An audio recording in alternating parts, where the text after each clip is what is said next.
Hi, everybody. It's episode 503 of PodQuest. Hey. It is Wednesday, April 3rd, 2024. I am Chris. With me is Drootin. Hello. And Walnut. Yeah, I'm here. And it's a miserable day in the neighborhood. It sure is. Do both of you work from home? Yep. Not today, I didn't.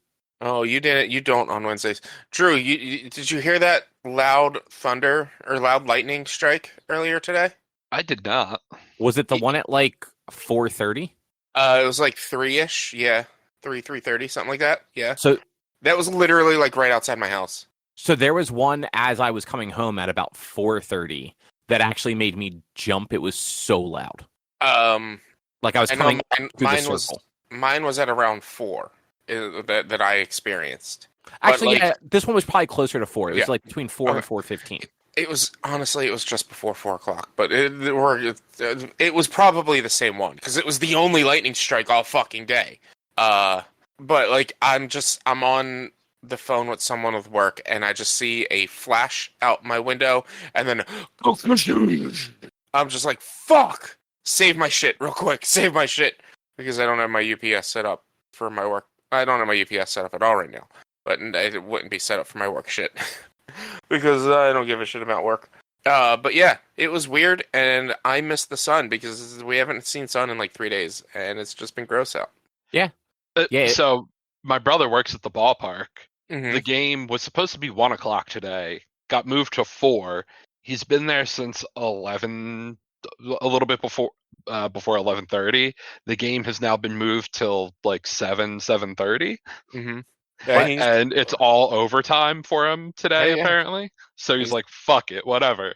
Keep delaying the game. Keep me here. It's just all overtime. Yeah, that's nice. That's awesome. Yeah. It is actually pretty cool. What is he doing while he's like got like no game going on, just kind of hanging out? I mean, they opened the gates at 2:30, so there's like the people in stadium's. there. Oh wow! Mhm. Yeah. I feel like a ton of people have just left at this point. I mean, I'd imagine it's more a bunch of people have just never made it down, because like the Phillies tweeted at like 3 that the game was being postponed further or delayed further, and then just a little bit ago he sent it was 10 minutes before 6. It's anticipated to start between 7:30 and 7:45 now. That's a bummer for people that wanted to see the Phillies game. Mm-hmm. Yeah. No, I got when I got home, it wasn't really raining. Like it was misting a little bit.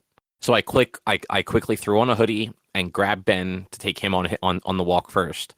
And we got like right around the corner, and it just started downpouring. And didn't bring an umbrella because it wasn't really raining. Of and course. Didn't put Ben's raincoat on him. And that poor boy does not like the rain. He doesn't really like water. Like he doesn't enjoy getting wet. I've never seen him run the way he did to try and get home after going to the bathroom. Buddies. Like he immediately went to the bathroom when we got to the park, and then just turned around and just tried to. He was just jogging the whole way home. But he's old, so like his jogging's not all that fast. Mm-hmm.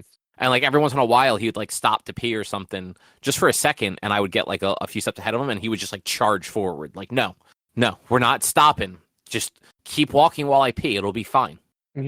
That's Chase right now. Like if I let him out the back door, he will stare out and then he'll step out, turn around, and come right back in. He won't have it unless he really has to go out. He won't have it. Yeah, if it's like raining, and like we open the door, let them out, Kaylee will go out and she won't come right back in. Like we actually have to call her because she likes the water. But sometimes Ben will like not realize it's raining, and he'll just go charging out the door, and he'll get like halfway between the front door and like the front gate and stop and look around and then turn around and run right back inside. He's like, why did you do this to me? Buddies. But Rich, what's on the agenda? On the agenda, we all watched Nausicaä of the Valley of the Wind. Drew watched Nimona, which is a movie that I've actually always wanted to watch. I just haven't gotten around to it. Cobb, you played Balatro? I don't even know what that Balatro? is. Balatro? I don't know. I played Poppy Playtime, and I completed A Way Out. Well, Poppy Playtime Chapter 1 and 2. and completed A Way Out. And Drew got back into NHL 94, that 30-year-old game. Yeah, that is all correct. So what did you guys think of Nausicaä of the Valley of the Wind? Anime's weird, guys. Isn't it? I mean, it's fine. I didn't think it was too weird, but I'm also used to watching anime. I've also apparently seen this movie before and didn't realize that I've watched it before. This is a little weirder than, because this is, I mentioned it to you guys in the chat earlier. This is pre-Studio Ghibli Miyazaki. Yeah, but it's still Miyazaki, so it's still about the environment and save the planet and stuff like that. It still has like a heavy tone of a major worldly life lesson.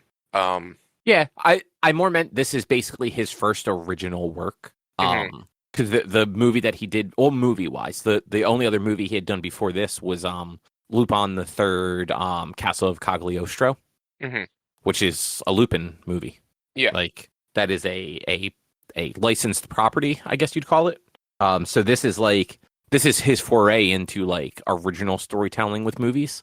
And we mentioned it last week or 2 weeks ago when we picked it, but a lot of people don't realize that this is actually based off of a manga that he also did. The difference is, though, the manga started in 1982 and actually ran until 1994. So there is, and this movie came out in 1984. So the manga ended 10 years later. It was not published consistently for 12 years, but it does, to my understanding, actually go a little bit further than the movie did, which makes sense because the movie does kind of end on a note of like, I feel like there's more there. Yeah. The movie just kind of ends, is what it is. And then if you watch the credits, don't watch during the credits, it feeds into a little bit of what happens after, which is like kind of more what I would want to know more about. It's like what happens after everything. But yeah, I'm sure there's tons that we don't know just because that's what, 10 years of a manga, something like that. Yeah, I want to say it's only like 7 or 8 volumes, so it's not like a ton, but there's still, there's a decent amount there and stuff that came out post movie that I'm sure were influenced by the movie. Yeah. This was my first time actually seeing this one too. So yeah, it's a good movie. I enjoy it. It's got a good story.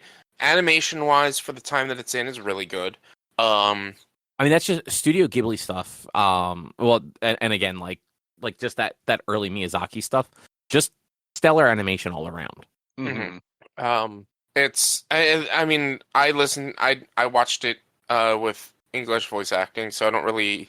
It's fine. Like, it's not. I mean, it's got Shia LaBeouf and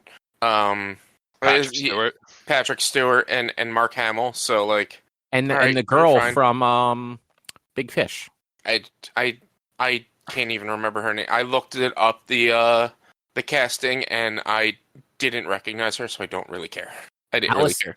Alison Lohman. She doesn't act anymore, but I just want to double check. Yeah, she was in Matchstick Men and Big Fish, but I'm pretty sure she was also in that movie Drag Me to Hell, which was like her last acting credit. Yeah, she was the main character in Drag Me to Hell, which is just not a good movie, but also an incredibly like B horror movie. Yeah, it's a weird one. The movie also has Justin Long in it. Justin Long's good. I like Justin Long. Yeah, but although this was the second English voice cast in the version we watched. Yeah, because wasn't this one of the ones that like got dubbed like in like the late 80s, early 90s? Yeah, and then apparently Disney redubbed it in 2005. Yeah, that's the version that's on Max now. Yeah, when Disney purchased Ghibli, they redubbed a lot of the older stuff. So they didn't purchase Ghibli, right? Didn't they just purchase the US licensing rights or something like that? Yeah, whatever it was, like the rights to Ghibli, the rights to distribute or something. Distribution. That's the. Yeah, I know Disney had some sort of hand of having something to do with Ghibli. I didn't. I'm not sure. I didn't know what. I just knew just some hand of it in Ghibli some way. Oh, this was one of those ones where they renamed everybody too. I mean, names are fine. Names are names. I don't remember any other name besides Nausicaä. So, but it's just funny. Like it's one of those like super Americanized things where they actually like Nausicaä. They renamed Princess Xandra. Well, you mean the original? The original. Yeah, dubbing. yeah. Okay. Yeah, it's so dumb when they do that stuff. You gotta localize things. Like that's what localizers do. Like in the Oh, and it's gaming also- industry, like they rename shit so it's localized more for the country they're in. So They also renamed it Warriors of the Wind. I did not know that either. Yeah. Like I said, I don't know much about the movie besides having had watched it once before, to where like I started it, and as I'd already stated prior to us recording, today with work was hectic as hell, and like my whole intention was like, all right, I can start it during lunch and then just kill an hour watching it after lunch, but I wasn't able to kill an hour. But trying to get on, I'm like, oh, I've watched this before. Great. I don't have to pay 100% attention because I know what goes on and I remember what goes on. Awesome. And so I watched it during lunch and then worked with the last hour on it. Nice. Yeah, I mean, this was one of those early, like, anime being brought over to, like, in the 70s and 80s, like, animation companies doing that stuff they were bad about it. Like, Speed Racer got butchered, Voltron, Macross, Robotech, I think is what we know it as, but it's actually, like, 7 different series in Japan. Oh, okay. Yeah, like I probably have that slightly wrong, but yeah, like all these animation companies that like licensed the Japanese stuff like really butchered it and like gave everybody like super American names and made it more violent sounding in a lot of cases. Like again, Warriors of the Wind versus Nausicaä of the Valley of the Wind. Mm-hmm. Mm-hmm. Like there's not all that much there's not that much warrioring going on in this movie. Yeah, no. Like but yeah, there's some action sequences, but like I wouldn't call anyone in it a warrior per se. I feel like in the 80s and 90s, people wouldn't have gone and seen it if it was called Nausicaä of the Valley of the Wind. Oh, Exactly. I mean, yes. It's just it sucks that was just how a lot of that stuff got done back then. Yeah. But then like by the time like all of these things started getting re-released by Disney, it's like, okay, well like we're going to get at least one like name. Which like this one you had Patrick Stewart, Shia LaBeouf, Uma Thurman, Edward James Olmos. Like, you know, there's some people in this. Shit, Frank Welker? Huh. Interesting. The voice of Megatron, Frank Welker. Oh, okay. Yeah. He was Goal, who I'm right there with you, Rich. I know Nausicaä, and I'm not really sure anyone else's name. Yeah. Yeah. But yeah, that's that. I enjoyed the movie though. I thought it was neat. I thought the world was actually really interesting. Yeah. And agree. And Rich, like you said, it is very much one of those. It's like take care of the world because otherwise it's just going to murder us. Yeah. Which I mean, I agree with. We should do more to protect the environment and protect the world. And I hate people who say, "Oh, well, I'm going to die soon, so I don't care, and I'm just going to destroy the world anyway." It's like, well, fuck you. Think about other generations. Well, I don't care about other generations. Well, you have kids. I don't care about them. Well, fuck you. You're an ass. Yes, I know someone who's like that. But yeah, it's like I love the message, and I think the movie in and of itself portrays it very well. But like that, it is also that's a common theme behind a Miyazaki movie is the environment or Mother Nature or stuff like, and generally just the environment or Mother Nature.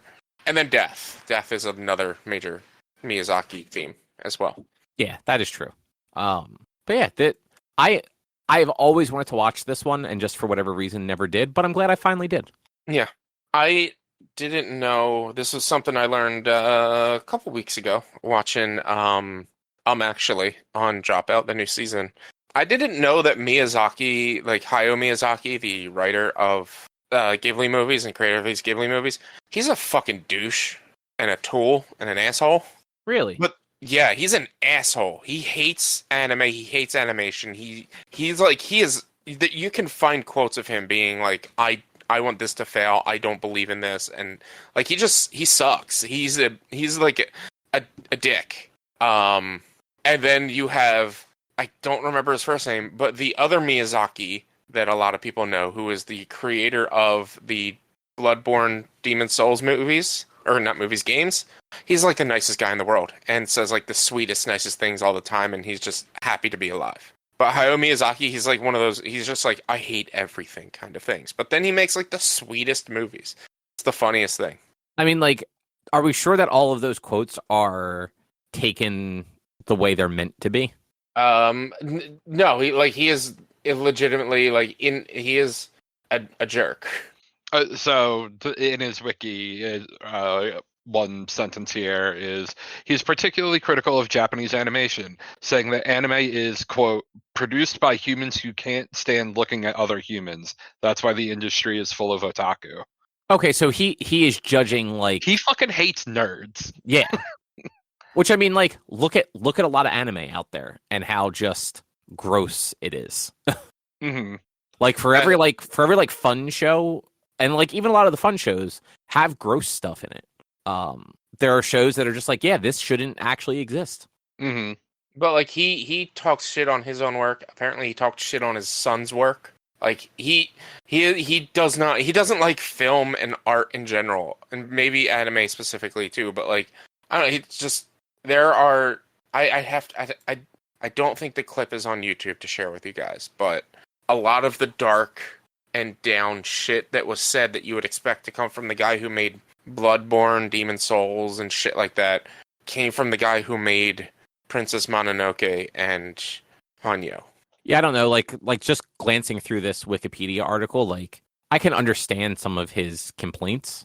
I would have to actually like read or hear with like legitimate translation, like some of the stuff that he has said. Yeah, because you never like sometimes some of this stuff is just it's translated poorly. Like he might not be like saying it sucks. He might be saying that he is disappointed in it himself, like that it did not come out as good as he wanted it to, or something like that. I like it was the episode was a few weeks ago, so I don't quite remember. I just remember them going over like, yeah, he's kind of a jerk. Yeah, which I mean, everyone's a jerk. It's the world we live in. No, not everyone. No, yeah, pretty much everyone. No, not everyone. I mean, look, nice people. He can't be that bad. He did say that Donald Trump would. He did not think that Donald Trump would be elected president, calling it a terrible thing, and then also said Hillary Clinton is terrible as well. So, like, he's not all bad. No, he's not all bad, but still. But yeah, I honestly, there's not a whole lot else to say about it. Like, I thoroughly enjoyed the movie. I thought the insect things were actually really cool. Just the way that they basically took like regular insects and kind of like mutated them a little bit and then made them super big. Yeah. And her glider thing was super cool. Yeah. The technology in the movie was really cool in general. It's just the thought that like this is 1,000 years after the fall of civilization, which to me, I love a post-apocalyptic story that's not immediately after the apocalypse. I love a story where it's been hundreds, thousands of years since the apocalypse, and people are like, civilization is starting to come back, but it's still not where it was. I love that kind of story. And so when they're like running around with guns, but like they're the lame guns, like one shot guns and stuff like that, but also a glider that sometimes needs help being sent into the sky, but other times she can just jump and it's fine. Which is like the physics behind that glider make no sense just based on like how it was being used. But then like there's tanks and their planes are like 1950s planes, and I was like, this is cool that this is 1,000+ years into the future, or 1,000 years into the future, but it's like it's 60, 70 years ago. Yeah, and it does have that like. You know what? You'd probably like Turn a Gundam then, because that's kind of what Turn a Gundam is. It's the world thousands of years after like a nuclear holocaust, basically, and like society has essentially wrapped back around to like turn of the century. Like all their planes are like the like open top propeller planes, like the bi-wings and all. Yeah. And like they have cars, but they're those like open top, like they're more motor coaches than cars, or that they're like that step between, I guess, a motor coach and like what we know as a car. And then they start finding fucking giant robots buried under the ground, and people from an entire civilization on the moon that comes back to claim Earth now that all the radiation is gone. Yeah, but I agree though that I don't particularly care for apocalypse movies and stuff like that. Like, I think like post-apocalyptic stuff is generally pretty fucking boring because it's all the fucking same. But when you do something like this, where it's like, oh yeah, like the world fucking went to shit like generations ago, then you can do interesting stuff. Yeah, because everyone's going to have a slightly different take on like where would humanity get back to in this amount of time with nothing to work from. Yeah. What was I? Oh, we just caught up on Dr. Stone, and that's kind of like what that is in a way. Like in 2020, the entire world got turned to stone, and then COVID turned people to stone. Say it again. COVID turned people to stone. Yeah, exactly. But yeah, in like 2020, everyone was turned into stone, and then 3,000 years later, by just honestly random fucking happenstance, one kid got broken out of the stone, and he's very smart and proceeds to like kind of start rebuilding society. He's like, all right, well, here's all the things we need to make like a rudimentary battery. And like they get all of the things they need to make a rudimentary battery, and he makes a battery. And then like he makes like food items that they wouldn't have had back then, and like self-propelled cars and stuff like that. Like they're made out of wood, and they can only go like 2 miles an hour, but still like it's a thing to transport things. Yeah, that stuff's neat. Anyway, anything else either you want to say about Nausicaä? No, I probably, anything else I would have to say, I bet you I probably said about it like 6 years ago when I first watched it and talked about it on the show, because I do remember I started doing like a Ghibli kick that I never stuck with. I think the only kick that you actually got through was Godzilla. Yeah. That's 100% true. 100%. Like, I'm not going to deny it. Yeah, I mean that was not me like making fun of you. It's just Godzilla's the one thing where like you started it and you're like, no, I'm just gonna fucking see it through. Yeah. You also, I feel like you gave yourself like a good like stretch for that. You're like, I'm gonna watch one once a week on like Sunday. That was what I was trying to do with I think Ghibli was just like, I just want to go through them all, and so I was watching them whenever I had the chance, but I just stopped watching them, or they became less available at one point. Yeah, because that might have been between like before HBO got them all and everything. Yeah, because I think I was watching them on Netflix, or I might have even been getting discs of them from Netflix at one point, and then I was watching them on Netflix, and then they weren't on Netflix anymore, and then they went to HBO, and yeah. But Drew, you have a pick for next time. I do. So this is an adaptation of a Cold War thriller novel that is one of the greatest comedies of all time, apparently. The Hunt for Red October? No, Dr. Strangelove, or How I Learned to Stop Worrying and Love the Bomb. Yeah, it turns out that's an adaptation of like a Cold War thriller novel. Did not know that. That is one of those movies I've always been like, I kind of want to watch that just to see what the fuck it is. Same. Like I said, it is always on and usually near the top of like greatest comedies of all times lists, and I'm like, I would probably enjoy this, but never take the time to sit down and watch it. So here we go. I have a feeling, Rich. Max. I have a feeling this one's not going to land for you. I already looked it up, and it's there's no colors. I'm not going to like it. It's old. I don't like old things. I can't wait till you're old and you hate yourself. Oh, I don't have to be old to do that. It's only 19 years older than the movie we just watched. But the movie we just watched had pretty colors. It was 40 years old. Was older than all of us. That is true. But it had pretty colors. This one might have pretty colors. No, it's black and white. I do believe this is all in black and white. It's all black and white. Well, you can imagine colors. I don't have that sort of imagination to live actively imagine colors. Well, you should get better. Start coloring in your screen. Yeah, it's going. Yeah. Just every time a scene change, I'll pause it for every scene, color the screen with dry erase markers or something, and then when the next one comes, and just get those like see-through things that are like tinted different colors. Just put a bunch of them on your screen so that depending on where the things are standing, they'll be different colors. Mm-hmm.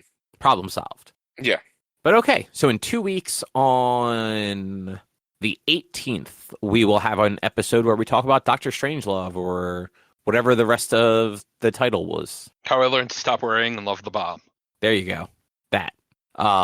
Drew, what is Nimona? It's a movie that I actually think Richie would really enjoy. It's an animated movie from last year. Yeah. Direct to Netflix. Was nominated for Best Animated Feature. It's kind of the reverse, where like all the technology was super futuristic, but everyone was in like suits of armor and used swords, but also had a very inclusive vibe to it. I couldn't tell you any of the voice actors in it except Eugene from the Try Guys plays one of the main characters, and him and like the main guy are a gay couple because Eugene is. So that was neat.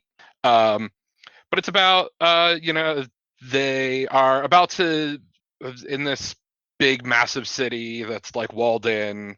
They're about to knight some new knights, and this one guy is the main character is not a like noble born, so he's kind of looked down on by most of the other knights except for his boyfriend, who was also being knighted, like I said, played by Eugene. And as they're going through the knighting ceremony, the queen of the city gets killed by the main character, or so you're led to believe. And then he flees and goes into hiding, but then this girl shows up who turns out to be a shapeshifter who helps him solve actually what really happened. And It was cute. Yeah, the animation was neat. Yeah, I just looked it up. I remember seeing like this on Netflix, but didn't actually watch it. Yeah, it does have some people in it though. Like the Nimona is Chloe Grace Moretz, who was like a hit girl. Yes, right. Balatro is Riz Ahmed. I don't know how to pronounce that. I'm bad at words. Who's like been in a bunch of stuff, including Rogue One. Like he was in Rogue One. Okay, then I have seen something he's been in. Frances Conroy has been in all sorts of stuff, especially like TV shows. Lots of TV shows. She's the older lady that has that like one like one of her eyes is like blacked out for some reason. I'm not sure why. Couldn't tell you. Yeah. But yeah, RuPaul is a voice.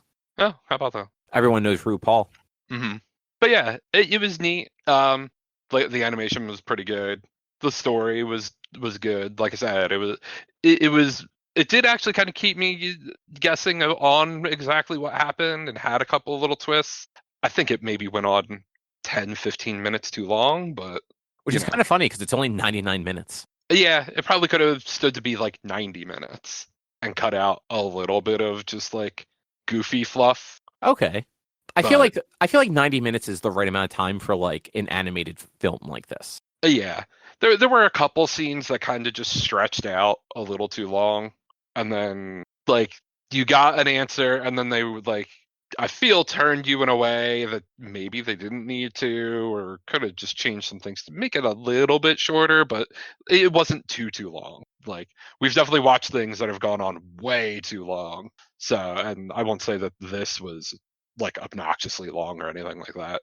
That's good. Yeah, I mean, nowadays a lot of movies go on too long, so everything has to be 4 hours for one reason or another.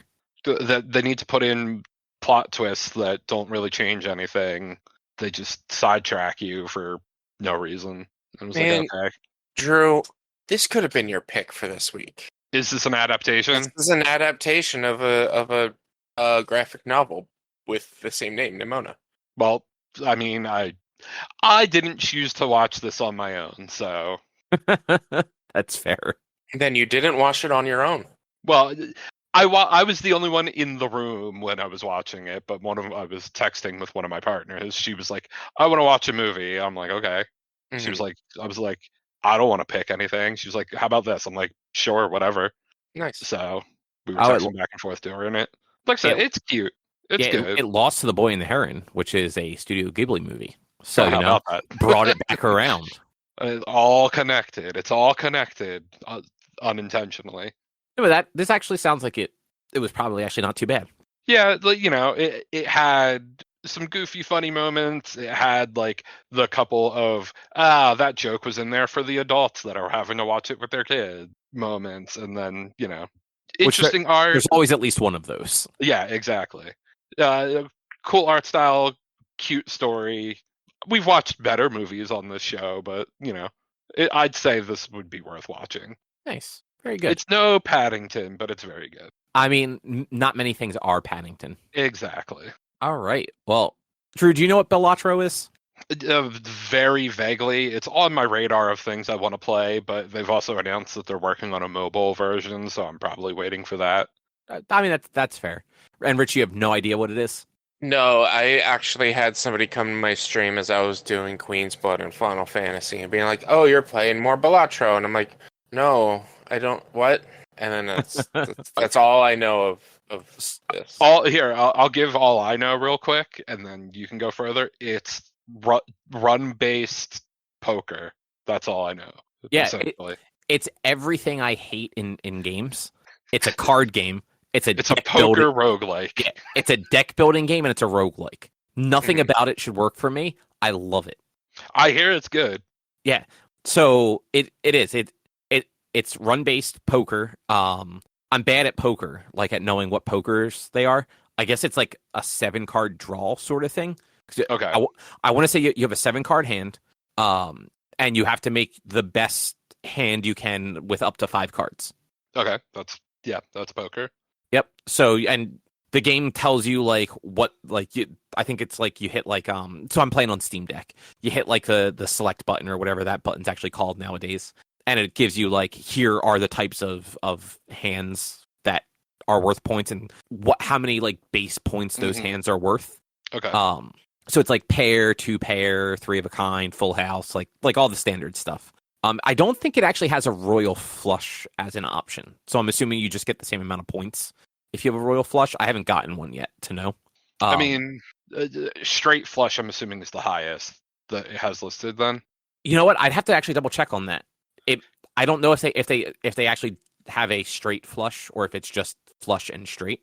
Because a royal flush is just the highest straight flush, so it might not necessarily break out royal flush into something different. I guess that makes sense. But so the whole idea is there are 3 rounds per ante, is what they call them, which is basically per level. Okay. At least to start, there are 8 levels to go through. And the way the levels are broken out, it's the small blind, the big blind, and then the boss blind. And at each level, the score you have to meet to beat the blind goes up. So the first one is always like 300, 600, 900 or something along those lines. Okay. Because in your first 3 rounds, you're unlikely to really have anything to get bigger scores. I want to say I've gotten up to round 6 so far, and the big blind for that, I think it was like 42,000. So like the scores escalate. The way the scoring works is your base hand that you play is worth something. So like a pair is, say, worth 10 points. But then each card in that pair is worth essentially like its face value. So a 10 is a 10, a 9 is a 9, a 2 is a 2, ace is 11, and the other face cards are all 10. So those will add up. So getting like a straight with all face cards, you're going to have the most possible points of just card value, since it's it's all 10-point cards. Right. And then a straight is generally worth a little bit more, some more base points. And then on top of that, there is a multiplier that goes into it. So at the beginning, it's usually like 2 or 4, depending on some of like the cards themselves. But as you're playing, you're winning money after each blind, and then you get to shop. And when you shop, there's a couple different things you can buy. There are Joker cards. The Joker cards, you can have up to 5 of them in play. And they're the ones that a lot of times are giving you the additional multipliers. And there's usually some sort of stipulation to how they work. There's one that just cycles through random intervals.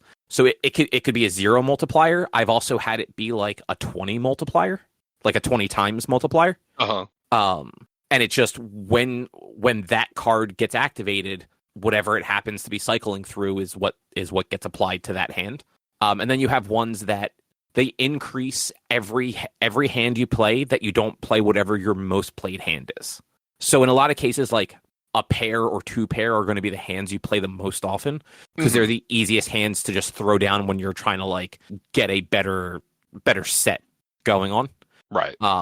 And so like if you can go a few rounds with not playing a pair, you then have this card that's doing like 2 or 3 times multipliers every single hand, which is nice. And there's a few others that'll like just give you rather than doing multipliers, like doubling or tripling it or whatever, they just add like a flat number, like here's 10 to the multiplier. And those a lot of times are based on what sort of cards you're throwing out. So, you know, if you throw out a flush, you will always get a 10 multiplier if you have that joker in play or something like that. So those jokers are really how you end up getting those scores to kind of start skyrocketing. Especially if you can finagle your hand well. Like I had one that I forget exactly how many it did, but it did a pretty big multiplier if you had no discards left. Which I didn't talk about that part yet, but when you're looking at your hand, you can select up to 5 cards to discard, and you have a set number of discards. It's usually 3 to start, and then there are different things that can let you get more or less action even. And this particular card, if you use all your discards, every hand you play after that got some like stupid bonus to the multiplier. So I had a couple rounds where I was literally just like first hand just using all of my my discards to just try and set up the best hand I could, and immediately, getting just some crazy score and clearing it. And generally, like when the first time you play, the first time you go into it with your base deck, you have 3 hands that you can play per round and 3 discards you can make per round. Right now I'm up to, I think I have 4 or 5 hands that I can play with the current deck that I'm using, but I kept it at 3 discards. And as you play and unlock more cards, it actually gives you different decks to play with, and the decks have some sort of like ability to them. It'll either give you an extra hand you can play, give you extra discard, give you extra money after every round, so then you can buy more cards. And then to go back to the purchasing stuff, aside from the jokers, there are also tarot cards you can purchase, which are the major arcana of the tarot cards, and they do like one-time like effects to you.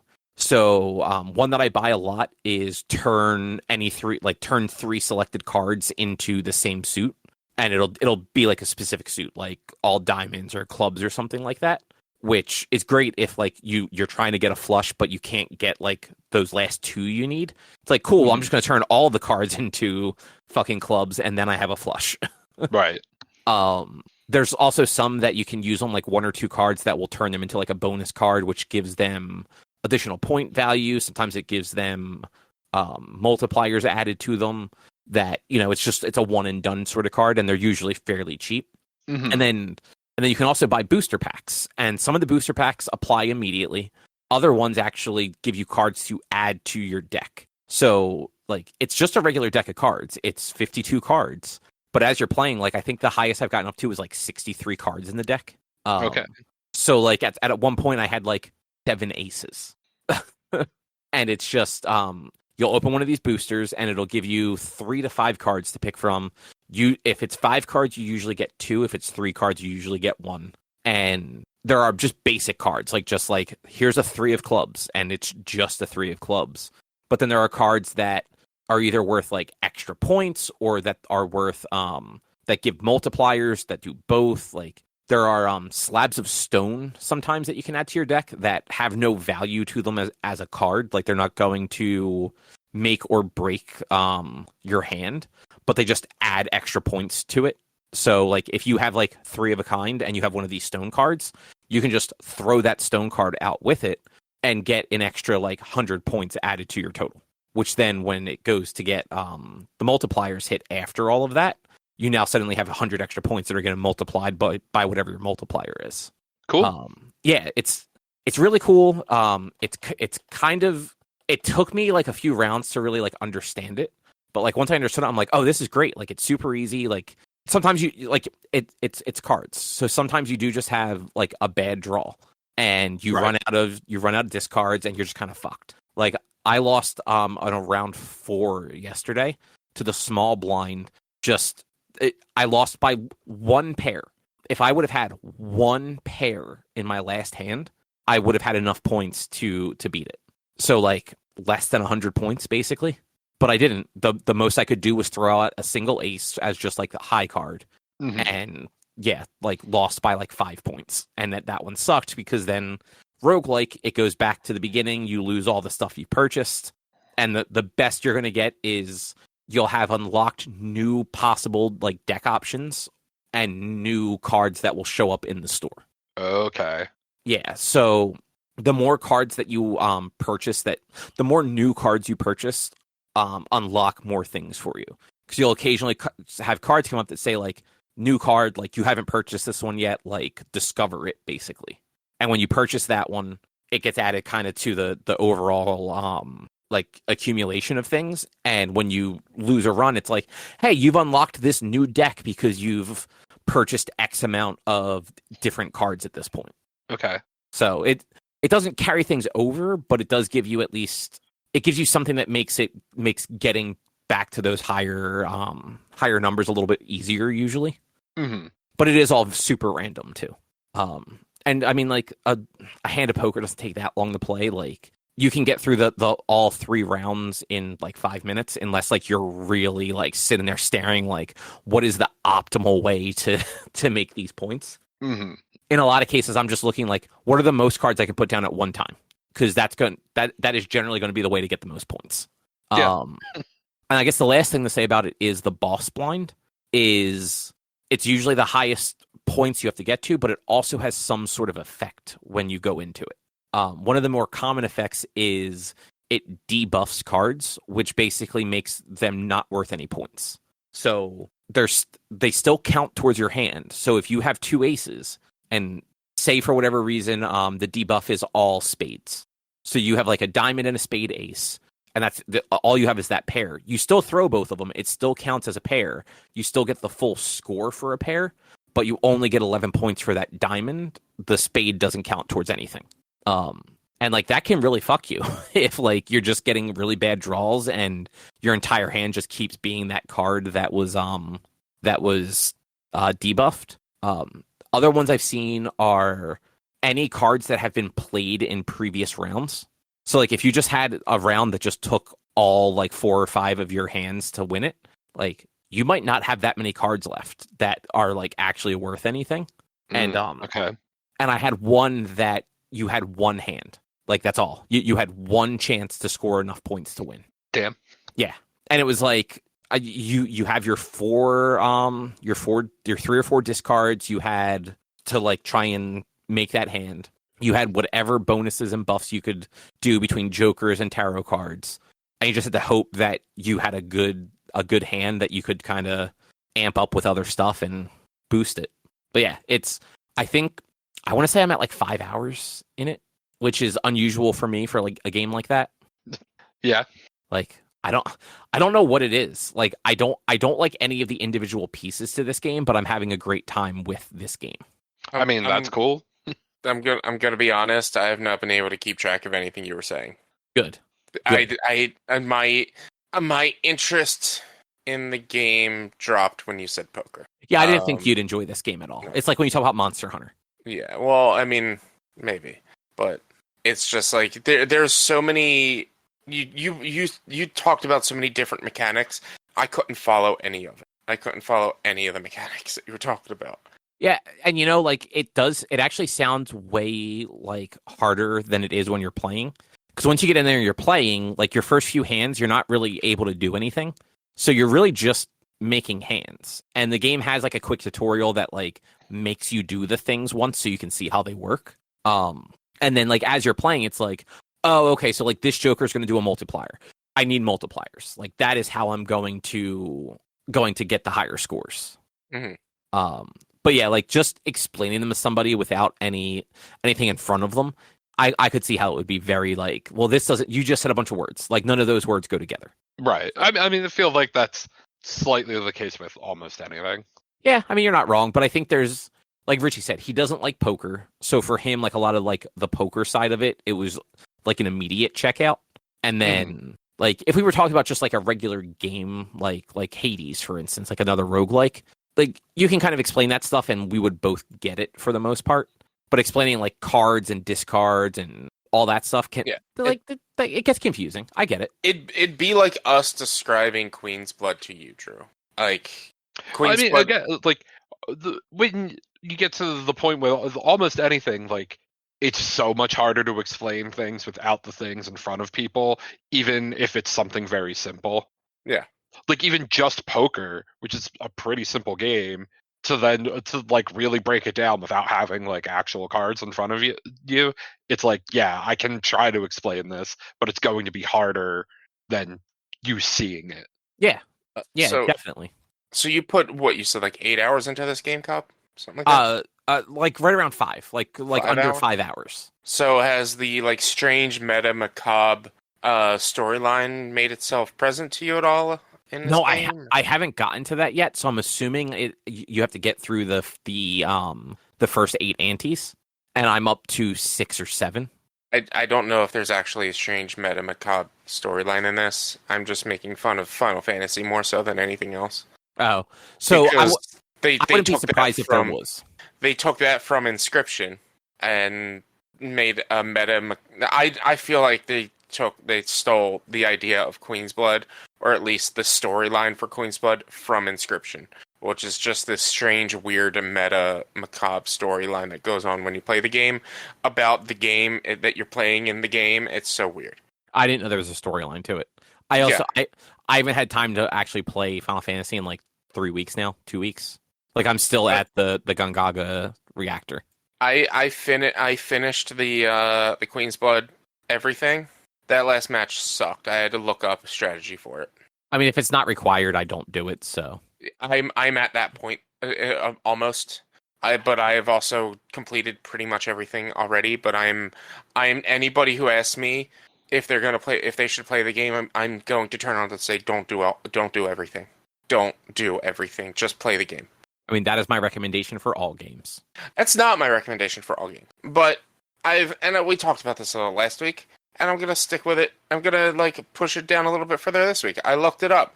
42 and a half hours to mainline the story. 83 hours for main and extras. And then was like 110, 120 hours for completionist. So main and extras means playing everything in one playthrough. That's the way I understand it.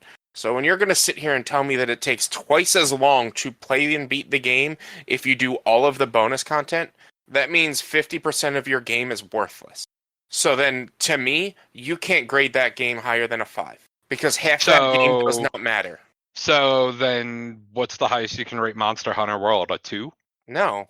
But it's 4 times longer to complete it than mains and sides, according to how long to beat. So, a 2.5 out of 10 is the most you can give it. I mean, those are very different games, though. Yeah, but I mean, just going by that logic of if a game has so much extra stuff, then that automatically makes the game worse. But the idea is the main story. You don't play Monster Hunter World for the story. Like Cobb said, there's not a story, right? Like there's a story, but it does not matter. You don't play Monster Hunter World for the story. You play Monster Hunter World for the combat system, for playing the game, for unlocking the armor bits and things like that. These, quote, sides in Monster Hunter World are fighting the other monsters and fighting more monsters and doing the raids. Like, it's the actual gameplay loop are the sides in Monster Hunter World. Whereas the sides in Final Fantasy VII Rebirth are shit that does not matter to the game in and of itself. Does not affect your game, with the exception of maybe giving you a little bit extra experience. Whereas the sides in Monster Hunter World add to the gameplay experience by giving you more armor, more equipment, more monsters to fight, and that. Yeah, which is true. But to you saying that the game can't be rated higher than a 5, like you don't rate a game based on time versus story. You base a game on like what is good about it, what is bad about it. And what is bad about it is half the game sucks. Because half the game has nothing to do with anything and takes up too much time. What I'm saying is, especially with RPGs specifically, if to beat your storyline, because that's what you play an RPG for, is the story. To beat the story of your RPG takes you 40 hours. And it takes you twice as long, or it takes you just as long to do everything else in the game as it took you to do the story, you put too much in your game. And half of your game has nothing to do with the other half of your game. But then people complain that the game's not long enough. It's a lose-lose situation. I'm sorry. I don't think games should be more than 60 hours unless it's something where it's repeatable, like a Monster Hunter or a Sea of Thieves or an Apex or something like that. Something repeatable. Well, I mean, Apex is no time. But yeah, Apex is no like. But you know what I'm saying? Like it's something that that is the gameplay loop. Well, The gameplay loop in Final Fantasy VII isn't fucking side quests and mini well, games. you're not meant to replay Final Fantasy over and over and over again. You play it once and you're done. But the completion, but they have a new game plus. Okay, that's So a new the new game plus doesn't mean definitely you have to replay it. Like it's But not there's- new story. there's definitely playable content locked behind new game plus. There's Playable because- content and more story are different things. but it's still that again. You're adding fluff to your game. Okay, new game plus is fluff. Yes, Like- but again, That's why new game plus doesn't exist in everything. But you play Final Fantasy VII to get the story. Uh-huh. I played for 14 hours. Saturday was 10 and a half hours. Monday was 6.5 hours. 14 hours from the time I started on Saturday to the time I did story content on Monday. And I got an hour of story. And look, we talked about this last week too. Like the pacing is not good, but you're doing some of this to yourself also by doing everything. Like Yeah. I've But heard tons of people on podcasts rave about the side stuff because they're enjoying it so much. Like Some of the side stuff is fun. Some of it is fun. But a lot of it is bad. A lot of it is annoying. I skip everything I don't want to do. Like I'll give it a shot. If I don't like it, I just don't do it. I don't waste more than 5 minutes on it. I just unlocked the final side quest of the game, and it is the main party head. I don't remember, but it's a Shinra employee that you meet in Costa del Sol goes to the Gold Saucer and becomes the best of the best in all the mini games at the Gold Saucer. So then you have to beat his score. I just won't do those at all. In all of the games. One of them is the Battle Arena. I don't understand how this head of Shinra, just paper pusher, can win in these combat arenas that I'm having difficulty on. Get good. This guy isn't good. This guy's a paper pusher that Apparently went from he his is. family. Like then it's the 3D battler thing. It's one of the things. Which that game sucks. It flat out sucks. Yeah. I mean, look, nothing in the Gold Saucer was fun. I disagree. I liked the Speed Square. I liked the Chocobo racing. I only did the one Chocobo race, and like it was fine, but like I think the Chocobo racing is fantastic. I had such a huge amount of fun doing the Chocobo race. like, I have no intention unless I have to do that again. Like I'm not doing anything in the Gold Saucer again. Mhm. Like, and I think that's the difference between us is like I haven't had time to play it because I just had a lot of stuff going on. I was still having a great time with it though because I skip all the side shit I don't want to do. Like it's there, I can go back to it if I want to, but like if I'm just not in the mood to do it, I just don't do it. Like when look, I like the game outside of the bonus content, and unfortunately it took me to 90 hours to get to the point of like, all right, I'm kind of over this shit. Like it took me playing for 12, 14 hours to be like, oh, I'm just over this.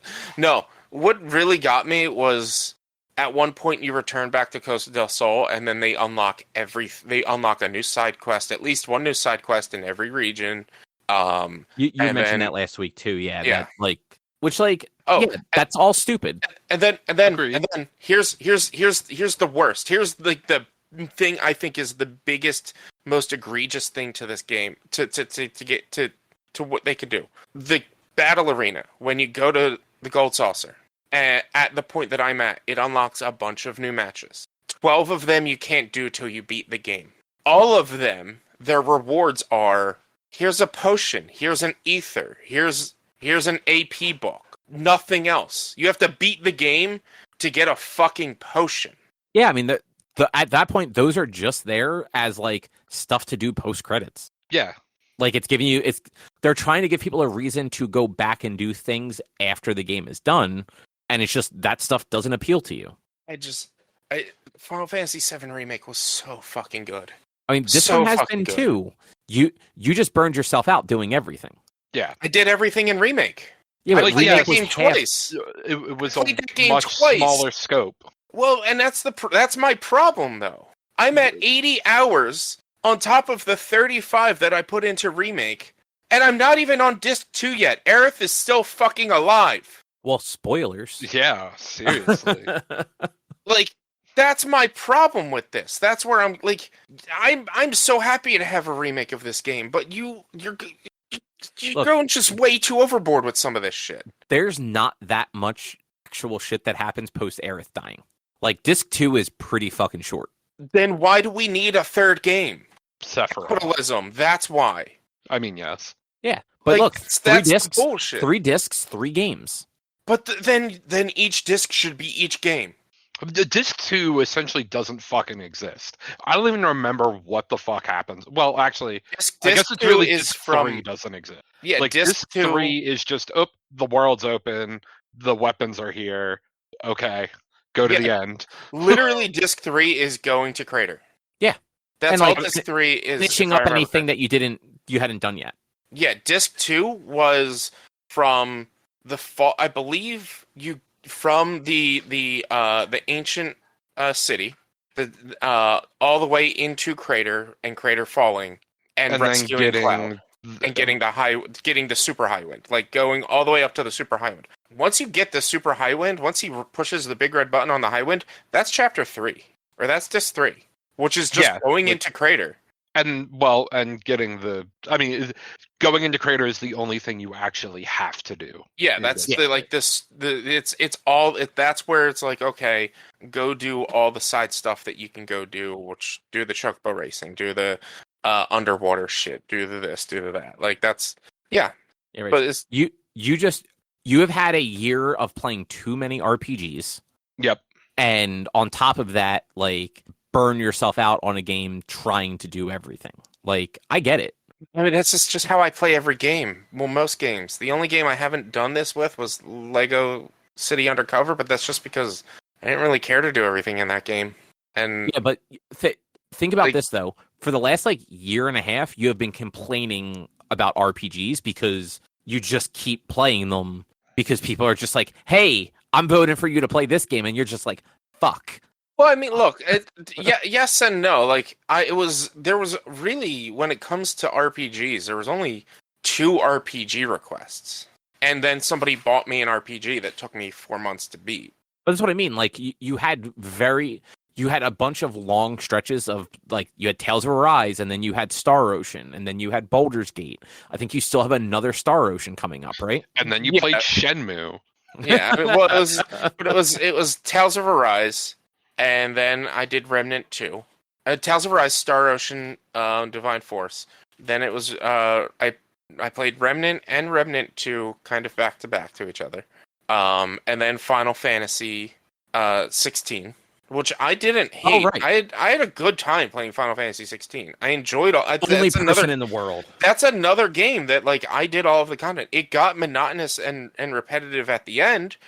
That's just because, honestly, the battle system kind of sucked because it was all the same shit. Once you got a rhythm, it was all the same. Outside of just the combat system, like, I enjoyed the whole game, the whole scope of the game, the story and everything, to the point where I might get the DLC. Like, they just announced DLC. I might get that. Then after 16, there was, like, some time, and it was I had from August until December. I played just kind of random shit. I thought you started Baldur's Gate in, October. No, I played Baldur's Gate once in October with a friend. Oh, okay. I didn't start Baldur's Gate until November.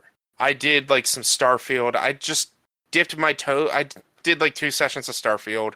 I played, I don't even know. I'd have to go through, like, my YouTube VODs to figure out what I actually played. But yeah, it's like after Final Fantasy 16, there was a decent amount of time between 16 and Baldur's Gate that I wasn't playing RPGs. But still, like, you played a lot of RPGs back to back. Like, Yeah. I really like, gap or no gap. Like, you don't normally play that many games that are that long, so much. And like with Final Fantasy, you were playing like 3 times a week right now. And on Sundays when you're playing for like 6-7 hours at a time. But see, that's to me. Prior to streaming, I used to put that much amount of time into gaming. Yeah, but but now it's also different. work. Like I used to do there was, but like again, you are, I'm not saying you're wrong, but I'm also like it's a 50-50 because like I did the same thing with Kingdom Hearts. I played nothing but Kingdom Hearts 1, 2, all of the versions of 2 up until Dream Drop Distance. And you complained about all of them. No, I didn't complain about all of them. I had a good time playing them all. It's just at one point I got bored. And that was pre-streaming too, right? Yeah. I think that's the thing. Like, you have hit a point now where, like, because of your streaming, like, you're not going to stop Final Fantasy until you're done. Just like you didn't stop Baldur's Gate until you were done. Like, you don't want to, like, have that thing where it's like, well, I'm not going to play this for a little while because I need a break. You're just going to power through it, even though you're losing interest in the game. Whereas, like, and I get it, like you said before, like, you're not good at stopping and then coming back to things. But I personally think that if you weren't playing the game 3 times a week on stream, like, you would have just taken your time with a little bit more, like, played some other stuff in between and just not gotten as burned out. I don't know, maybe. I can't. Just dude, like, playing on stream is not the same as, like, laying on your couch playing all day on a Sunday. Like, I realize you're playing games, and I don't stream, but, like, that's work. Like, it might be fun work. You might be having a good time doing it, but you're multitasking. You're doing like 5 different things at once. You're sitting at your computer that you sit at for work all week. Also, like, it's a different feeling. Mm-hmm. Like, you might not think about it, but subconsciously you know that what you're doing is work, and you're not just playing a fucking video game. Mm-hmm. Well, after 16 was Remnant 2, or no, I played Remnant 2 was before 16, but then I jumped back into Remnant 2 every once in a while. And then after 16 was Ender Lilies and Death's Door. And just like it was, I think what it leads to more so than anything else. And you're right, maybe it is the playing it multiple times a week for multiple hours. But I'm usually playing a different game every day when it comes to streaming. I'm usually like after I beat 16, I did Palia one stream, I did Death's Door another stream, I did Sea of Thieves another stream. Like it was a different game every day. But I stopped doing a different game every day because then, like, some of the big RPGs I'm playing take too long to play, and I get bored with them, which is why I'm like, all right, well, let me focus. But I don't know. I'm not gonna budge on the fact that I think there's too much content in Final Fantasy 16. And I mean, 16 was garbage, right? Not 16 in Final Fantasy VII Rebirth. No, it's on tape now. No, there's too much content in Final Fantasy VII Rebirth, and if Final Fantasy Re Minigames 3 comes out and there's just as much bullshit, I'm just gonna be so pissed. Like, just don't do it. It's don't do you don't have to grind on the bullshit. That's the best part is, like, you don't have to grind in this game. Like, the game does a pretty good job of just keeping you at the level you need to be. But I feel like I miss content if I don't do, like, side quests that are going to come up. I'm going to do that. It's not like the side quests aren't the big deal. It's the mini games. Then don't do them. Yeah, don't play them. They're even less important. You have to. No, Drew, you don't fucking play this game. You have to do the mini games. The mini games come in with the story. But generally only once. Like, you're talking about all the Queen's Blood stuff. I haven't played Queen's Blood since the boat. See, that's the thing, though. Queen's Blood was fun. The only Queen's Blood I did not like was the final match of Queen's Blood. Okay. Queen's Blood was fun. I liked that. It's you get a side quest to go pick mushrooms, and outside of the mushrooms, there are enemies to fight. You fight the enemies, and then there's a mini game on how to pick mushrooms. You don't just pick them up. Right, you were talking about that last week. Yeah, like, I'm just not going to do that. Like the side quests don't give you good rewards. You don't get experience really. Like there's no reason to do them. You get weapons and shit, man. Yeah, but how often do you change your weapons? I change my weapons to master every skill. Oh yeah, I don't. And I change my characters out like every couple of fights. I don't. I swap out. Like the only character I don't care to use is Barrett. Fuck Barrett. He sucks. Yeah, well, I use Barrett all the time because range. I use Yuffie all the time because of range. I don't like Yuffie as much. Like I like Yuffie, but I like Barrett for range and better. Yuffie is the best character to use. To you. No, literally to everybody. Everyone I've talked to, she is the best character to use in this game. Like, I like Yuffie. I'm not even going to like get her Barrett. when I play it. You can't not get her. Fuck the remake then. You should be able to play the whole game without getting her. But, yeah, I don't know. Like, are you sure you have to get her? She joins your team. Like, yeah, but there's that like conversation where you can kind of be like, nah, I'm good. No, like she's a main focus on story beats. Like, I guess that's true. There are a couple of things where she is a little too. There's literally a story beat when you get to Nibelheim that focuses in on her. Well, there's also the one in Mount Coral, like after you leave Costa del Sol. Like, you get her. You can't not get her. I mean, the bullshit is Sid and Vincent aren't playable characters, and you get them. Spoilers. It's been known that they're not playable characters. I actually did not know that. But I didn't know Sid wasn't. Yeah. I heard Vincent. And you get them like 4 chapters before the end of the game, and they're not playable characters. I mean, it's like Red 13 in the first one. But you got Red an hour before the end of the game, which makes sense to me that he's not playable. This character, like these 2 characters, you get well before the end of the game. Like I've had them with me for 16 hours. But that's because you did 15 hours worth of side quests, right? They shouldn't have unlocked 15 hours worth of side quests when I got them. It doesn't count if it's not story. It does count. It's content. It's content that's not good. But yeah, I like Yuffie. Yuffie's fun to use. Her abilities are neat. But like, I'd rather have Barrett for range because his range is further.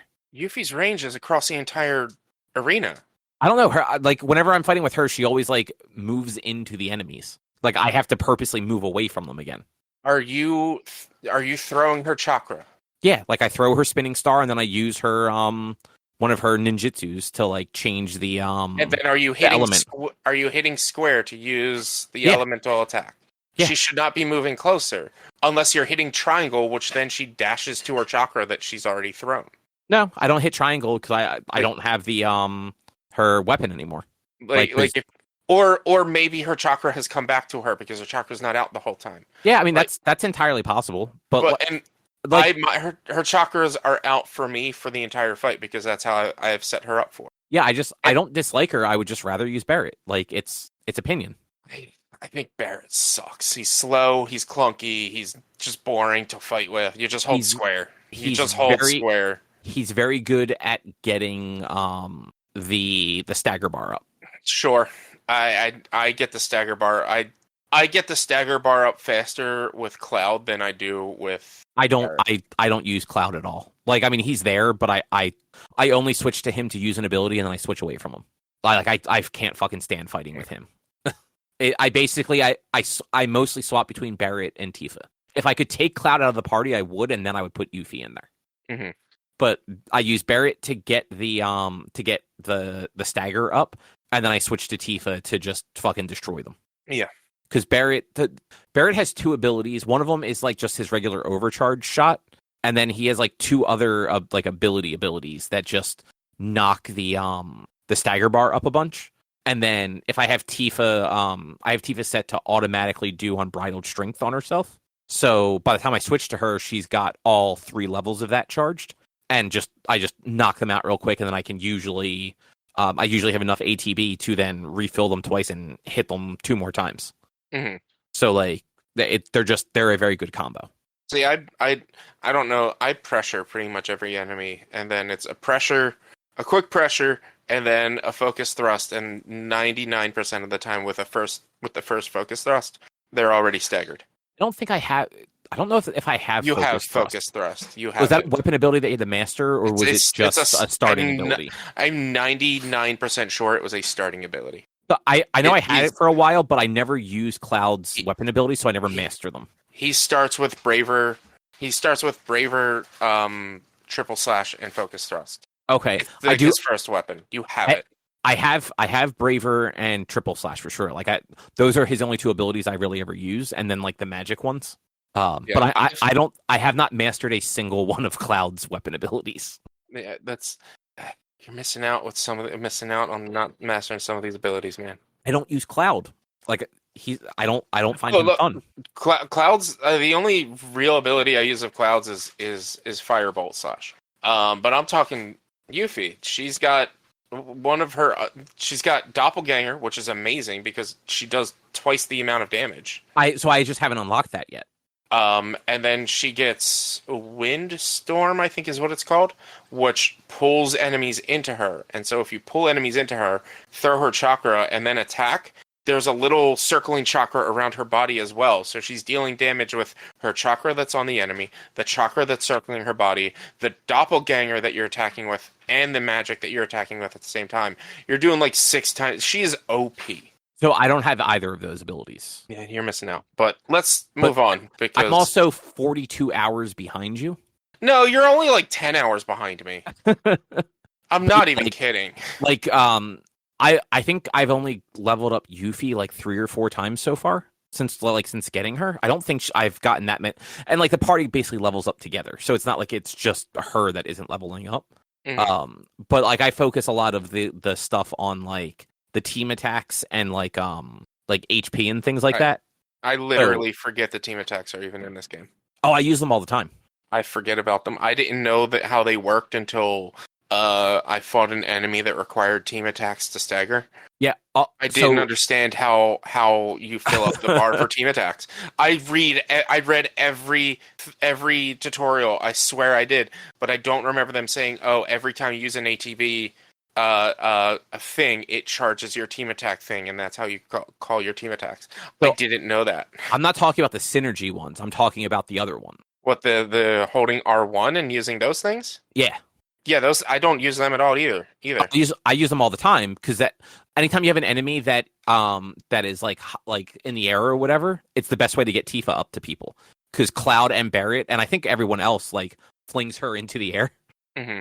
It was also good for what's his name when you fight Palmer, being able to attack him directly when he like jumps out of the robot suit. Mm-hmm. At that one point, you can fling Tifa up to actually be able to hit him head on instead of having to like use range attacks and magic and stuff like that to like focus on them. Yeah. Those are great because you basically just air juggle Tifa that way, and then you can still use her abilities, and as long as you do it quick enough and then start attacking again, she stays in the air. Yeah, I mean, but like I said, you don't use Cloud. I use nothing but Cloud's ranged attacks when I'm using Cloud. Yeah, I don't. Cloud's not fun for me. Like Cloud is super generic to play with. I mean, he's a sword guy. All sword guys are generic to play with. That's what I mean. Like he is just incredibly generic. I would prefer to swap him out for any other character, even Kate Sith. But you sidetracked that long enough. Why don't you tell us about this Poppy Playtime? We're gonna go with A Way Out first. A Way Out. I beat A Way Out last night. Me and Timmy beat A Way Out, and that is a very good game. Very, very strong on narrative. It's not. It really doesn't have a lot of like. I thought it was going to be a lot of puzzle solving and stuff. No, it's mostly just narrative, and the narrative is great. It is 2 guys. They escape from jail. They both have a vendetta against the same person. And so you go after, you try to find that same person. Spoilers for anyone who cares about the story of 2017's A Way Out. I'm gonna spoil it now. Me and Timmy called it when we were done our first session, which is the main character, Vincent, works for the feds, and he's not actually a criminal. And so we talked about it after we finished it, which we were about a little bit more than halfway through the game. The first time we played it, we talked about it a little bit after, and I was like, my theory is that Vincent isn't actually a criminal. He's in there undercover, and Leo was his connection to get to this guy, to get to the thing that they're trying to get to. And we were right. We were 100% right. Which I was like, that's awesome. I'm glad I guessed it. The game kind of slowly makes it a little bit obvious without straight up telling you until the very end that, like, oh, it kind of nods like Vincent's supposed to be an accountant who was cooking the books for this guy. I can't remember his name. I think it was like Henry or something like that. He was cooking the books and he was faking the numbers for him. And he wanted out. And when he was trying to get out, Henry killed his brother and what's the word? Framed him for the murder. But as you're playing the game, like, you find out, oh, Vincent's like a really good shot. And he knows how to break into cars, and he knows how to do this, and he knows how to do things. He's got contacts on how to get a plane, how to get two fugitives, him and Leo, from somewhere in the United States to fucking Mexico via plane. He has contacts for this. You start to question, like, how does he know this? How does he know how to do this? How is he able to do all this? And like it then comes around at the end, like, yeah, he's a Fed. Which I was like, that's awesome. I'm glad I guessed it. It was a fun playthrough. The last, like, 2 hours of the game just basically turns into like a third-person shooter. But it's all split screen, and it's really cool. During the shooter parts, they changed the split screen from side to side to vertical, so it's top and bottom to give you that wider screen. To give you that fun wider thing to do. Yeah, to give you that wider aspect so that you'd be able to see better. I was like, that's really neat that they did that. Yeah. As you play through the game, it merges the screens during major cutscenes and splits them back out. The one thing, there's two things I wasn't quite psyched about when beating it. Thing number one was at the end of the game, it becomes a one-on-one between the two characters because Leo, the actual criminal, gets mad at Vincent for being a cop when he's about to be arrested, and he steals Vincent's gun and steals a cop car and drives off. And then you, as Vincent, have to chase after him, and you have to, like, shoot his boat out, and you have to catch him. And so it eventually becomes a shootout between the two characters. And after one of the characters gets to a certain amount of HP, you then get into like a little bit of a fisticuffs fist fight, and you're punching each other in the face. And it's going through like memories of each other. And the determining factor of the winner is who can hit their buttons faster and crawl to the gun and shoot the other guy. Because both of your guns get knocked out of your hands, and you both have to crawl, and so you have to hit your keys faster and kill the other guy. There was my issue isn't that. My issue is there was no option to let them live. So I ended up winning the contest, and I had no option to not shoot Leo and let Leo escape. My only option was to kill Leo. And we assume Leo's only option is to kill Vincent. There's no way around it. Which I'm just like, that's kind of bullshit. I wish they could have put it in to where you can either decide to kill them or decide to let them go. Make that choice. But like, they framed it in a movie in a theatrical kind of sense. It makes sense to do this, but also at the same time, it's kind of a bummer because I grew attached to both these characters. I didn't want either of them to die. I didn't want to kill the one. I was bummed out about that. And you guys played like the same person each time? Yeah, we played the same character each time. So I was Vincent both times. He was Leo both. The other thing that I didn't like is after it wasn't that it was bad. It was just awkward.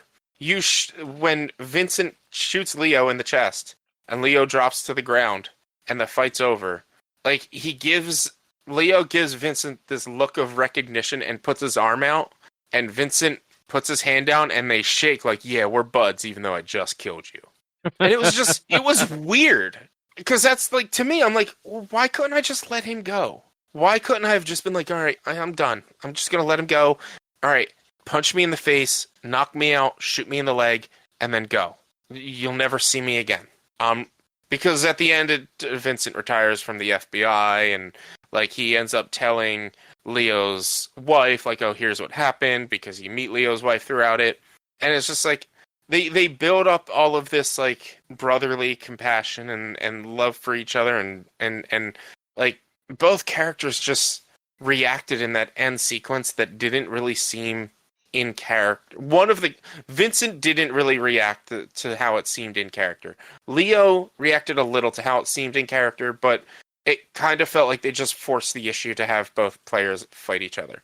That combined with the issue that it is the entire game is split screen. During that final combat, I wasn't even trying, but I could see fully where he was just by my peripheral vision seeing his screen. Like, it would have been a little bit more interesting if, like, had they been able to find a way to to actually, like, maybe not share those screens anymore. But this game was meant to be played couch co-op, so there's no way they could have been able to do that.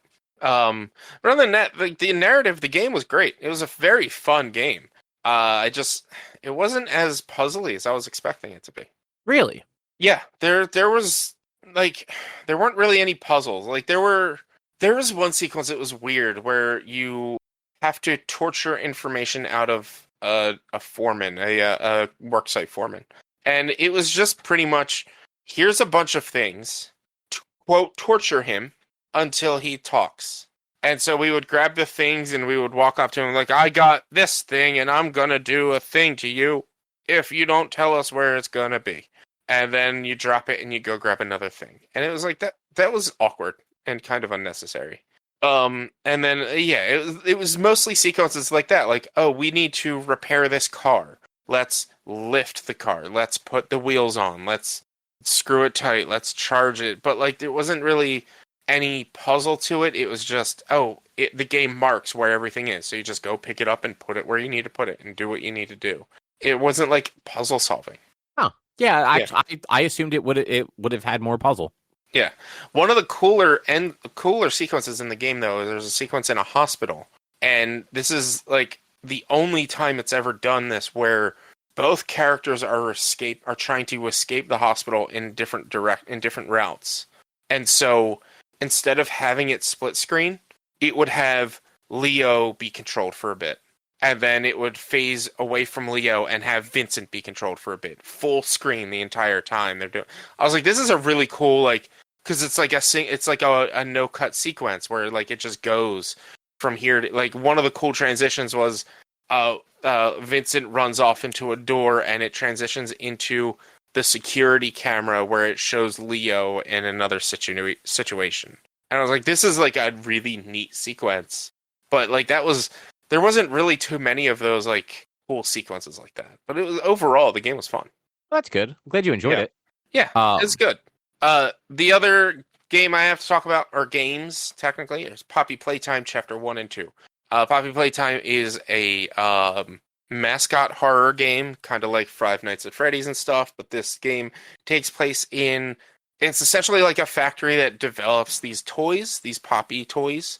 And it's not even Poppy toys. I can't remember the actual toys names, but all of the toys that are in this game are taking reference of other children's toys. I can't remember the villain from Chapter 2's name. But she was Betty Spaghetti, basically. So she was like a proxy of what Betty Spaghetti would be in this world. What the fuck is Betty Spaghetti? Betty Spaghetti is a girl's toy or a children's toy where her arms and legs are like all wrapped in like, or are all like corkscrew wrapped around and they can like kind of stretch. Is that a modern toy? Because I've never heard of that before. I mean, it's not old, but it's not new. Like it was around our time. Oh yeah, I've never fucking heard of that before. But like, all right, so not corkscrew arms, but like they can stretch and they're easily bendable and movable, and that's what this like this creature was supposed to be. I can't remember its name right now. I'm gonna look it up to see if I can figure it out. It's like Mama something, Mama Spider or something. I don't remember. But the whole point of the two games is like you enter into this factory, and you're trying to everyone who was in this factory X amount of years ago were just there, or happened to just vanish one day. and no one knows what happened to them, and you are an employee, a former employee of this factory, and you go in, and you're going in to find out what happened, and you are getting chased by this big toy, Hugsy, I think is what it's called, which is like this big, tall, blue thing. It's super scary looking, and that's like really what the game is. There's some puzzle solving. It's a horror game, so there's puzzle solving and running away from whatever creatures you're running away from. The puzzles are good and intuitive, and they're interesting. There are some things that I wouldn't have been able to figure out right away. Would have taken me a few tries if I hadn't had people spoiling the game for me in my chat. Yeah, they're probably gonna. I'm probably gonna be shutting off YouTube chats and on my live streams. I don't want to, but I'm probably gonna have to, because there are a bunch of little kids coming in my stream, and like this is the only game they've ever had played, basically, or that all they do is watch people play this game.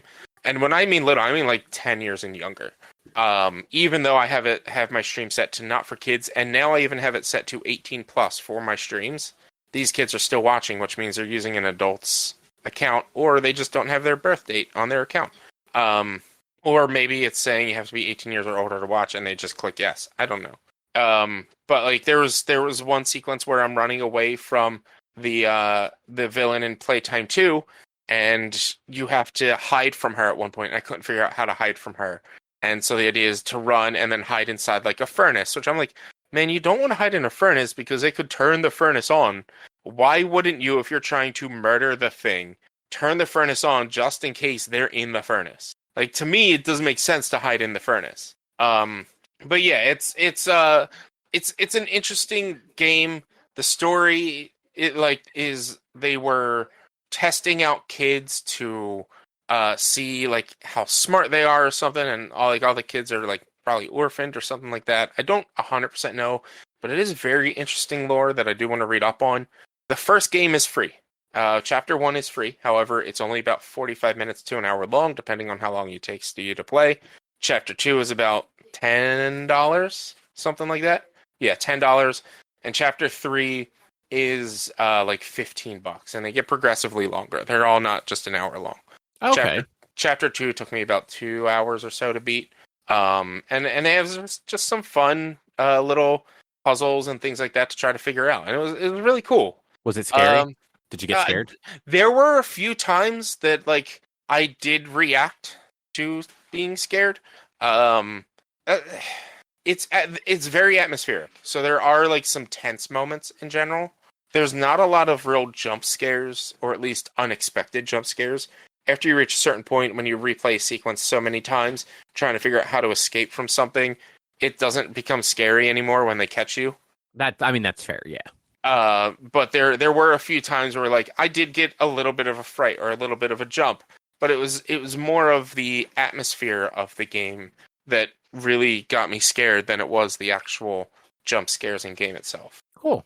Anything else you want to say? No, I'll be doing Poppy Playtime Chapter 3 probably this month at some point, so just keep an eye out on my stream for that. And then I got to figure out a new horror game after the Poppy Playtime series. But yeah, if you're gonna play Poppy Playtime on YouTube Live, make sure little kids don't see that you're playing Poppy Playtime on YouTube Live, because I had one like straight up spoil the game for me as I'm in the middle of playing it. Like, oh, you don't want to trust such and such character. They're bad. They're gonna be a bad person. I don't spoil the game. I'm not spoiling it. You just don't trust them. No. You just straight up spoiled not to trust this character. You straight, like at one point, they're like, they're not going to let you go. I'm like, you literally just spoiled the game by saying this character is not going to let me leave before the character doesn't let me leave. I had to time out one because they kept demanding me to do this, do that, go here, go there, do that. I'm like, first of all, you are at a 1.5 minute delay. So you telling me where to go is making me backtrack. Stop that. I can't do that. Stop telling me where to go. And then it was the last one, the other time, like I said, like I was trying to figure out how to run away, and I just saw them say, hide in the furnace. And I'm like, I guess I gotta hide in the furnace. I timed out one of them. And then that's when I started putting my streams to 18 plus. And yeah, it was a pain. It was a pain. Yeah, that sounds vaguely annoying. Mhm. But Drew, what is this new hockey game you're playing? Yeah, so I got back into playing NHL 94 online, uh, with like the NHL94.com still going strong. How do Uh, you get your Sega Genesis on the internet? I mean, we use emulators, you know. Do you own We're a using physical copy of RetroArch. it still? Yes, somewhere in this house is a physical copy of it. I'm pretty sure. Good, you're I know not my breaking the brother law. has at least 2 copies as well, but yeah, my brother got back into playing in leagues back in the fall, and there were a few times where, when like getting ready for playoff series or whatever, he asked me to jump on and just play the team that he was about to play against and just give him a little warm up. And you know, he was beating me most of the games because he had gotten like all the little tricks kind of built back up.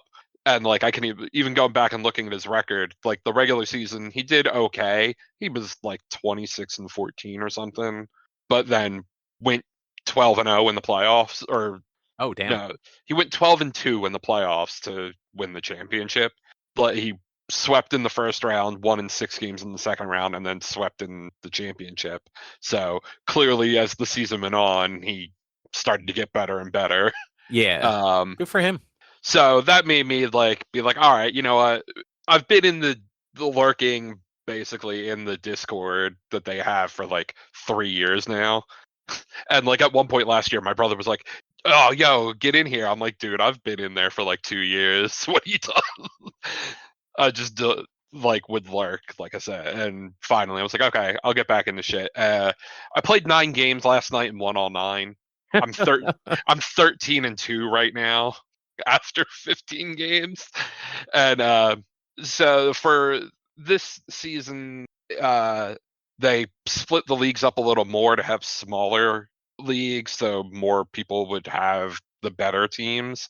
Most of the time, and including like the last season when my brother played, they did like A, B, and C tiers. But then like the A tier was split into 2 groups and the C was split into 3 where my brother was. And all those were like 10 to 12 team leagues. This year they've done, the Genesis has leagues A through H. So what's that? 1, 2, 3, A, B, C, D, E, F, G, H, 8 Genesis leagues, with either 7 or 8 teams in all of them. So there's like 63 or so people, 60 some people signed up for Genesis leagues. And I'm in Group E with my brother, and uh, they did a little like draft special thing showing who was all in what. And when they did the Group E, the 2 dudes running it were like, "Oh, uh, New Jersey Killer and I Am Droot might run away with this. I Am Droot hasn't played in a decade, but he was real good when he used to play." And then after my 9-0 yesterday, the one dude was like, "Oh, maybe we should have respected you more and put you higher." I'm like, "Dude, I didn't think I was gonna jump out to a fucking 13-2 start." Like, Nice.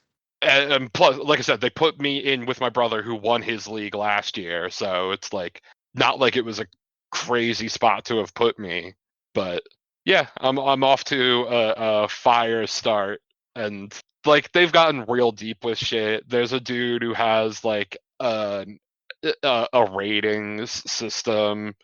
My like the ELO rating they call it. I'm trying to think of like what other things call it. I feel like that might be a thing, but you know, like the matchmaking rating essentially. Mine went up 155 points, and the dude was like, "I'm glad I set up this bot to handle 3-digit increases."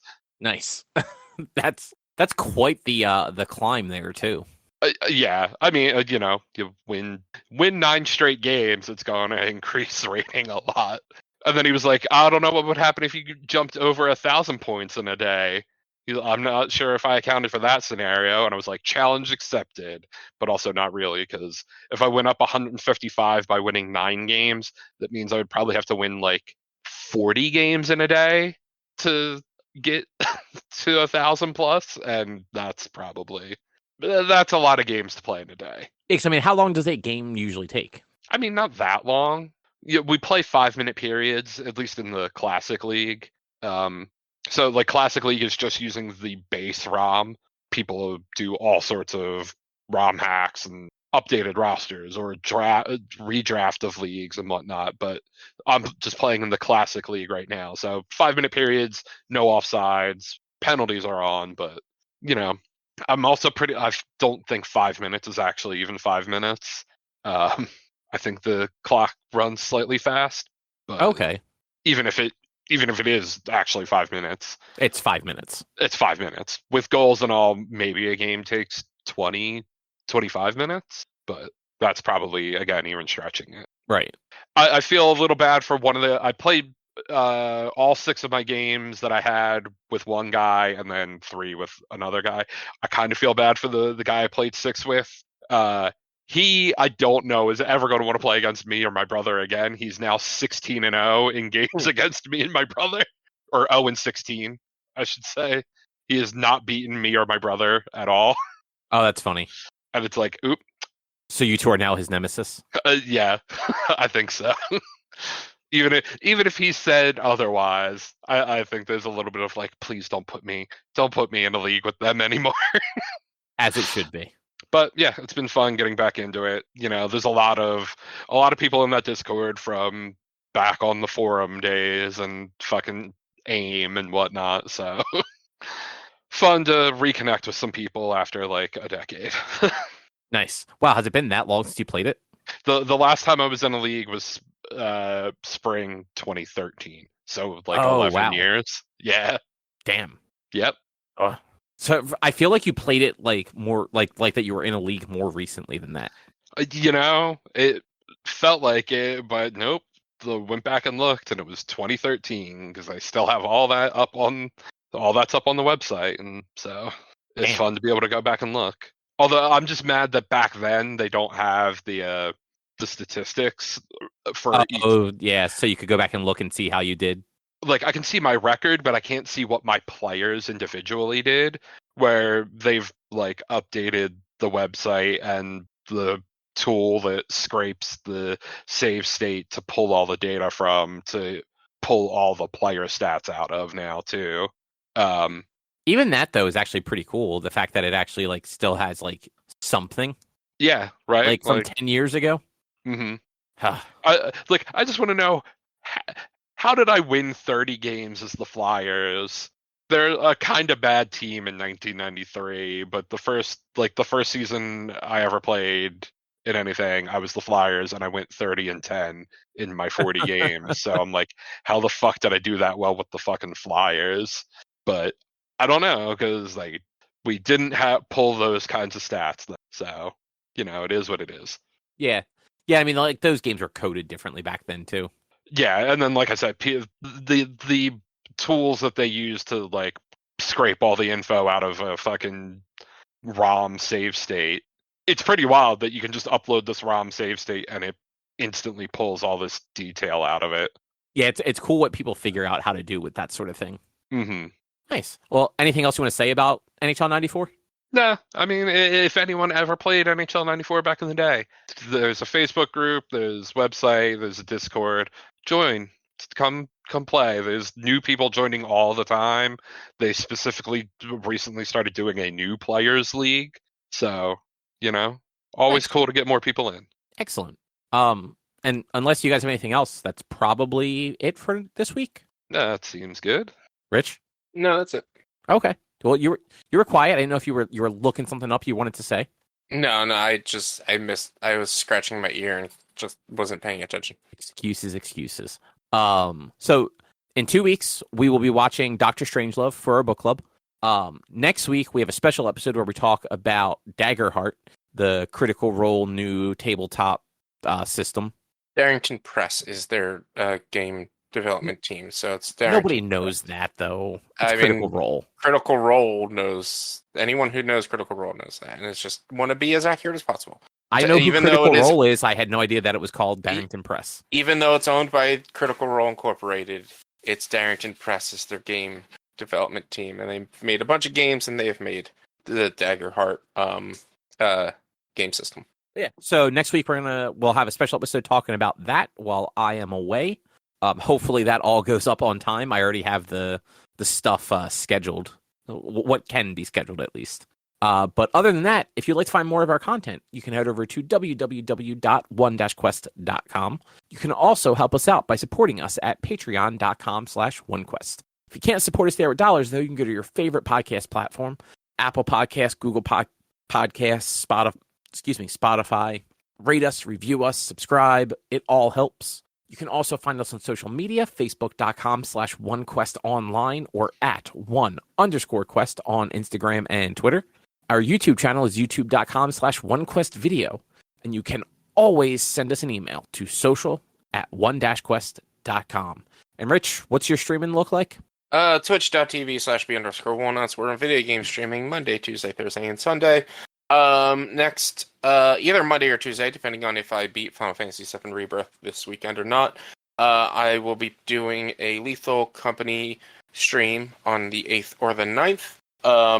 And we will be for sure starting some Helldivers 2 content on Tuesday the 16th. I'm going weeks ahead because we're not going to have the live updates. But it's mostly going to be that, and if we do end up beating Final Fantasy VII Rebirth, we're jumping back into Monster Hunter World because I never actually beat everything in Monster Hunter World. Fun times. And yeah, with that, we will be back next week with something else to talk about. Thanks for listening. Bye. See yous. Bye.